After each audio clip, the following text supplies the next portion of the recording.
నమస్తే, నేను Prem. Welcome to Khyati connects. Telangana కాంగ్రెస్లో మునుగోడు ఎమ్మెల్యే కోమటిరెడ్డి రాజగోపాల్ రెడ్డి వ్యవహారం తీవ్ర సంచలనంగా మారింది. మంత్రివర్గ విస్తరణలో తనకు స్థానం దక్కకపోవడం, పార్టీలో అసలైన ఉద్యమకారులు సీనియర్లకు ప్రాధాన్యత లభించకపోవడంపై ఆయన తీవ్ర అసంతృప్తితో ఉన్నట్లు తెలుస్తోంది. బయట పార్టీల నుంచి వచ్చిన వారికే కీలక పదవులు కట్టబెడుతున్నారంటూ నేరుగా సీఎం రేవంత్ రెడ్డి లక్ష్యంగా ఆయన చేసిన విమర్శలు పార్టీలో సెగలు పుట్టిస్తున్నాయి.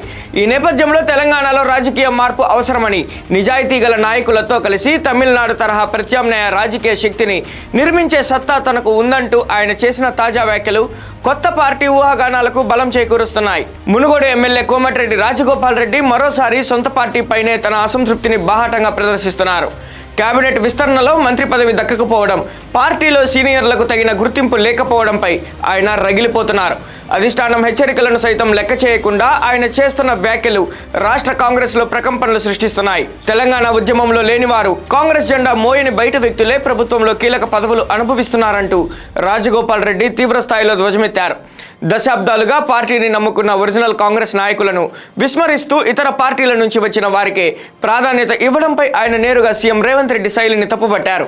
ఇటీవల హైదరాబాద్లో జరిగిన ఓ కార్యక్రమంలో మాట్లాడిన రాజగోపాల్ రెడ్డి నిజాయితీ కలిగిన నాయకులతో కలిసి తమిళనాడు తరహాలో తెలంగాణలోనూ రాజకీయ మార్పు తీసుకురాగల శక్తి తనకు ఉందని సంచలన వ్యాఖ్యలు చేశారు. దీంతో ఆయన కాంగ్రెస్ ను వీడి సొంతంగా కొత్త ప్రాంతీయ పార్టీని స్థాపించే దిశగా పావులు కదుపుతున్నారా అనే చర్చ రాజకీయ వర్గాల్లో ఊపందుకుంది. అభివృద్ధి ముసుగులో సీమాంధ్ర కాంట్రాక్టర్లు, కొందరు కీలక వ్యక్తులు రాష్ట్రాన్ని దోచుకుంటున్నారంటూ రాజగోపాల్ రెడ్డి తీవ్ర ఆరోపణలు చేశారు. పేదలకు ఇందిరమ్మ ఇల్లు మంజూరు చేయడానికి వందల నిబంధనలు పెడుతున్న ప్రభుత్వం కొందరు అక్రమాలకు పాల్పడుతుంటే ఎందుకు చూసి చూడనట్లు వ్యవహరిస్తోందని ప్రశ్నించడం తీవ్ర చర్చనీయాంశంగా మారింది. పార్టీ లైన్ దాటి వ్యాఖ్యలు చేయవద్దంటూ టీపీసీసీ చీఫ్ మహేష్ కుమార్ గౌడ్ హెచ్చరించినప్పటికీ రాజగోపాల్ రెడ్డి ఏమాత్రం వెనక్కి తగ్గలేదు.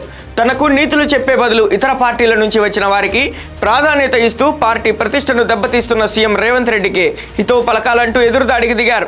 రాజగోపాల్ రెడ్డి తాజా దూకుడు కేవలం మంత్రి పదవి దక్కించుకునేందుకు చేస్తున్న ప్రెషర్ పాలిటిక్సా, లేక నిజంగానే కాంగ్రెస్ తో తెగదింపులు చేసుకునే ప్రణాళిక అన్నది విశ్లేషకుల్లో చర్చగా మారింది. గతంలోనూ మునుగోడు ఉప ఎన్నిక సమయంలో సొంత పార్టీని వీడి బీజేపీలోకి వెళ్లి మళ్లీ కాంగ్రెస్ లోకి వచ్చిన ట్రాక్ రికార్డ్ ఆయనకు ఉంది. ఒకవైపు మంత్రి కొండా సురేఖ, మరోవైపు కోమటిరెడ్డి రాజగోపాల్ రెడ్డి వంటి సీనియర్ల అసంతృప్తి కాంగ్రెస్ ప్రభుత్వాన్ని ఇరకాటంలో పడేస్తోంది.